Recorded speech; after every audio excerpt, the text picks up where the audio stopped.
Vicky express में आपका स्वागत है। आज की कहानी है शेख चिल्ली की कहानी। सड़क यहीं रहती है। शेख चिल्ली से जुड़ा ये किस्सा शुरू होता है उसी के गांव की पुलिया से। एक दिन शेख चिल्ली अपने दोस्तों के साथ वहां बैठा हुआ था। सभी आपस में गप्पे लड़ा रहे कि तभी शहर से एक व्यक्ति वहां आकर रुका और शेख और उसके दोस्तों से पूछने लगा, क्यों भाई, क्या कोई बता सकता है कि मियां शेख साहब के घर की तरफ कौन सी सड़क जाती है? वो व्यक्ति शेख चिल्ली के पिता के बारे में पूछ रहा था। उसके पिता को पूरा गांव शेख साहब कहकर बुलाता था, लेकिन उस सज्जन की बात सुनकर शेख चिल्ली को नई हरकत सूझ गई। उसने कहा, क्या आप ये जानना चाहते हैं कि शेख साहब के घर और कौन सी सड़क जाती है? हाँ, यही पूछना चाहता हूँ, उन व्यक्ति ने जवाब दिया। इतना सुनते ही शेख चिल्ली बोल पड़ा, इनमें से कोई भी सड़क नहीं जाती। इस पर शहरी सज्जन बोला, अगर ये नहीं तो कौन सी सड़क जाती है?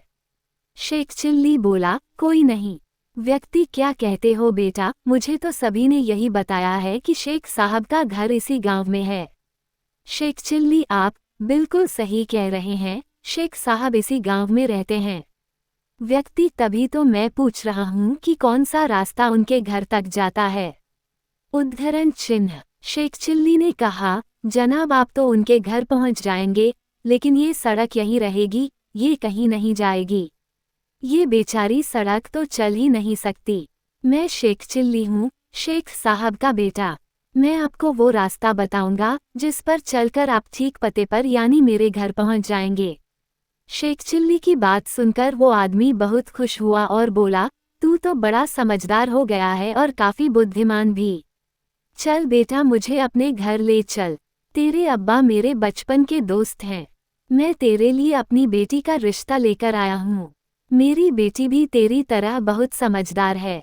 तुम दोनों की जोड़ी बहुत अच्छी लगेगी। सज्जन पुरुष की बात सुन शेख चिल्ली उन्हें अपने घर ले गया। कहानी से सीख। व्यक्ति को हमेशा अपनी बात स्पष्ट रूप से बोलनी चाहिए। साथ ही शब्दों के चयन पर भी गौर करना जरूरी है ताकि सामने वाला बात को समझ सके। सुनने के लिए धन्यवाद। मेरा चैनल सब्सक्राइब करें, लाइक और शेयर भी करें। धन्यवाद।